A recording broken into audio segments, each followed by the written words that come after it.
Jadi kula suwun seperti keinginannya Rasulullah sallallahu alaihi wasallam. Terus niki terakhir anna Rasulullah sallallahu alaihi wasallam kana la yanamu hatta yaqra alif lam mim tanzil wa tabarakalladzi biyadil mulku wa qala las antawuf yufaddilani kulla suratin fil Qur'an bisab'ina hasanatan. Jadi di antara kelebihannya surat Tabarok adalah mengungguli umumnya surat dengan kelas 70 kali derajat.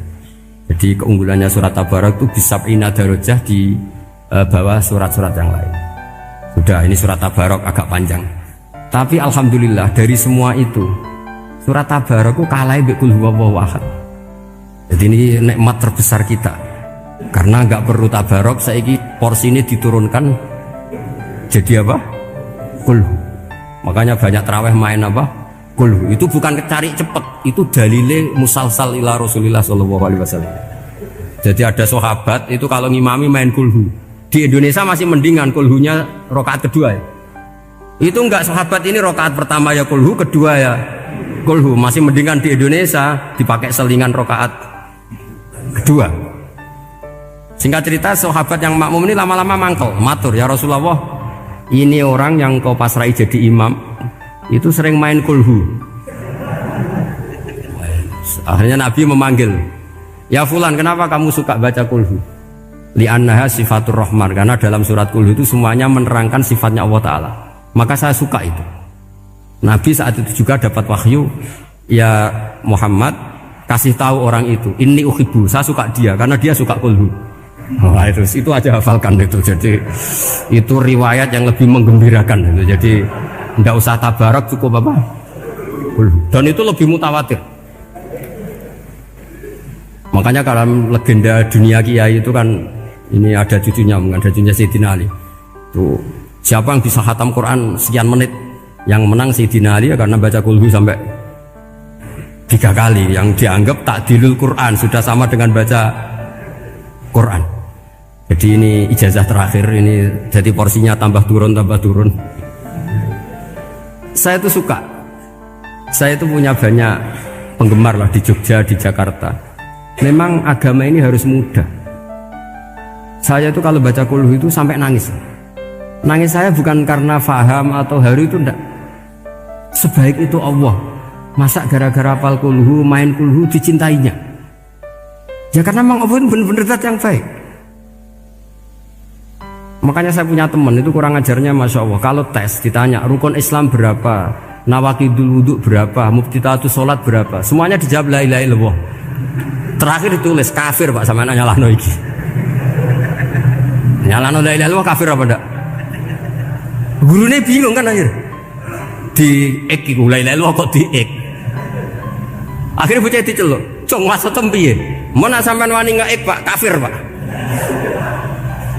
Akhirnya sugahno ribet-ribet. Pertanyaan apa tuh? Ma mubtilatus sholat la ilaha illallah. Nah gitu wudu ya. Tapi jangan tiru lho. Lah gurune kok ngek kawani kafir. Siapa yang berani ngek la ilaha illallah? Yo namanya sing buweling. Angin belinge itu disurati wong tuane. Kalau nu mondok sarang era kuno, jadi ijek lugu wong. Surati wong tuane, kowe gak susah, wong tuamu disurati. Tenang ya Gus, bapakku buta huruf. Jadi wis disurati, gak ngefek wong bapaknya buta huruf. Nah, di Islam, saya ulang lagi di Islam. Dengan tanda kutip kesalahan-kesalahan kecil gini ku zaman Nabi, sahabatnya Nabi, iku kabeh ku dadi berkah. Makanya enggak ada ilmu sebarokah kayak zaman Nabi. Wong goblok wae dadi berkah. Sampai Nabi ngendikan aksaru ahlil jannah al-bulu, akeh-akeh penduduk swarga iku wong goblok. Mergo wong goblok iku piye? Apa dimangkeli iku ya gaweane pangeran. Nabi itu pernah disomasi wong goblok. Itu ya piye? Nabi kan cerita kiamat tuh gini. Yang kemarin nggak jadi itu. Terus kiamat di Indonesia kan berapa kali ya? 999 terus 2000 berapa? 12 terus Jumat apa kan sering mau ada kiamat tuh. Saya sering ditanya tamu, Gus, entah ini kiamat teng putih, entah ini barang aku aneh-aneh. Ngkarwan layak alamuha illahu bokas bakas. Nak misalnya tenan piye Gus?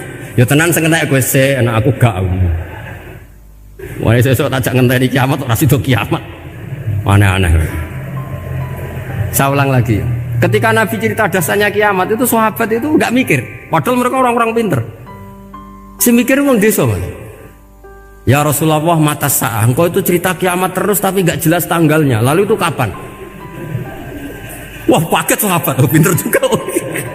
Kalau cerita itu ada tanggalnya dong. Ini kan cerita terus tapi enggak jelas tanggalnya. Apa diamuk wong desa? Ora diamuk mangkelno. Nabi meneruskan tentang ahwalil kiamah, masih nerangkan ahwalil kiamah. Dibaleni lagi. Ya Rasulullah mata sa'ah. Lalu kiamat itu kapan? Ini kalau ijazai, jadi bodoh tapi untuk ridhanya Allah Ta'ala pun. Kalau lah kadang jadi pinter gak nyesal. Ribet. Kongkonan ini, kongkon Pak Najib barang ini akhirnya. Gara-gara pinter.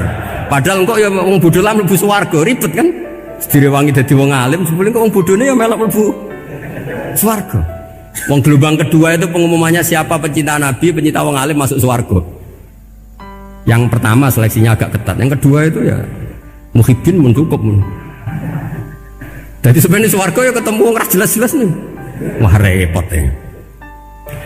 Akhirnya ketika Nabi gak jawab, sahabat itu banyak yang analisis kariha maqala, lam yasma, ada yang bilang lam yasma, memang Nabi tidak dengar. Ada yang analisis sami'a wa kariha maqala, sebenarnya Nabi itu dengar tapi gak suka karena pas khutbah di-cut, disukmasi, diinterupsi. Karena diulang-ulang lagi akhirnya akhirnya Arabi tadi mengulang-ulang lagi, akhirnya Nabi jawab.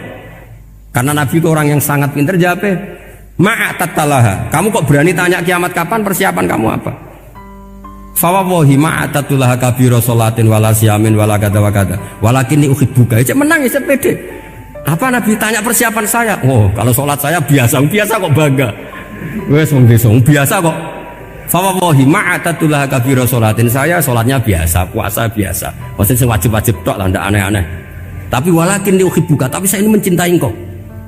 Apa jawabannya Nabi? Almar'u ma'aman ahabba. Dan itu melegenda seluruh dunia, baru kayak Bedui.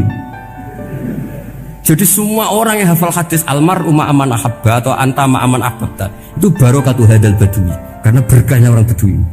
Dan hadis itu mutawatir karena dikatakan Nabi ketika khutbah orangnya banyak yang hadir banyak. Barokahnya orang Bedui, gak disopan santun. Mukjizatnya Nabi seringnya gara-gara orang Bedui. Nabi khutbah, wis khutbah cerita akhirat, cerita kebaikan. Ya Rasulullah, khutbah mohon bakas akhirat kebaikan. Sekarang itu tidak ada hujan, halakatil amwal. Sekarang harta hilang semua. Hewan-hewan sudah mau mati semua karena apa? Kekeringan. Mohon jenengan rasa bakas niku pun jaluk udan mawon. Nabi langsung Allahumma wah langsung udan tuwres. Nak jari ulama lah Nabi berodok gelos putih udan seminggu nganti akhirnya sapi ini gak mati krono kehausan tapi kelentir. Parani nek Nabi nuli ora ngrasa salah paren ya Rasulullah. Wong kula yo donga udan ben ra mati, saiki mati tenggelam. Mun lereni santai wae. Akhirnya Nabi itu nuruti meneh. Allahumma hawalena wala alina Allahumma alal akam wa dzirab terus. Di wong desa. Betapa barokahnya wong desa iki orang tahu. Betapa Rasulullah itu sekali ngendikan alam itu harus tunduk. Jadi min mu'jizati Rasulullah sallallahu alaihi wasallam itu sekali ngendikan alam itu harus ngikuti. Jadi Nabi misalnya ngendikan hujan, itu panitia hujan, malaikat hujan harus nuruti. Nabi ngendikan berhenti juga harus berhenti. Makanya enak jadi Nabi itu. Tapi kamu nggak mungkin, sudah tutup, sudah tidak mungkin. Makanya Nabi itu pernah minta dalam satu maidah, ya fulan saya ambilkan dirok. Dirok itu kaki kambing yang depan, diambilkan. Ambilkan lagi, diambilkan. Ambilkan lagi ya Rasulullah, bukankah kambing hanya punya dirok dua, kaki depan dua? Andaikan kamu bilang iya, maka akan selalu ada dirok selagi aku minta-minta. Karena alam ini akan mengikuti. Jadi Nabi misalnya mau dahar gitu ya, kok Nabi ngendikan ya Jabir ini jangan kamu entas, yang entas harus saya. Ini cukup untuk makan orang banyak. Nabi sekali ngendikan cukup. Nasi ini punya konstitusi, harus cukup. Karena Nabi ngendikan cukup. Itu hebatnya Nabi. Beliau punya spesial. Alam ini harus nurut sama beliau. Makanya disebut wadhabu wal ghazala yasyadani laka birrisalah. Semuanya itu harus tunduk. Nah, akhirnya syafaat-syafaatnya Nabi itu gara-gara desa-desa. Saya itu pengagum wong bodoh ya, termasuk hadisul Arabi tadi. Ada orang desa tanya, ya Rasulullah nanti kalau saya mati itu yang ngisap siapa ya? Allah ya. Wah bagus lah, terus langsung mulai. Barang mulai, abe guya-guyu. Nabi iya karpe, dipanggil lagi. Ya Arabi kenapa kamu tertawa-tawa terus pulang? Ya baguslah kalau yang ngisap Allah. Selama ini hubungan sama Allah saya baik-baik saja. Tapi Nabi muji faqhu hadzal Arabi, wis pinter kowe cong. Terus pernah lagi ada orang Bedui tanya, hal yadhakur rabbu ya Rasulullah, apakah Tuhan itu pernah senyum, pernah tertawa? Naam, kata Nabi, ya pernah. Lan na'dima min rabbin yadhaku khairan. Kalau Tuhan pernah senyum, pernah tertawa, wah orang kalau pernah tertawa itu pasti baik. Ya baguslah, enggak apa-apa. Jadi makanya ini unik ya, Islam itu agama yang unik, agama yang berkah, yang alimnya ya ketulungan, yang bodoh juga ketulungan. Karena memang agama ini untuk semua, lil alamin, untuk semua. Maka kata Imam Ghazali, Allah mengutus Nabi itu diutus ke raja-raja, diutus ke pedagang, diutus ke aromil, diutus ke fuqara, diutus ke birokrat, diutus ke apa saja. Ila jami'i sunufin nas, ila jami'i asnafin nas.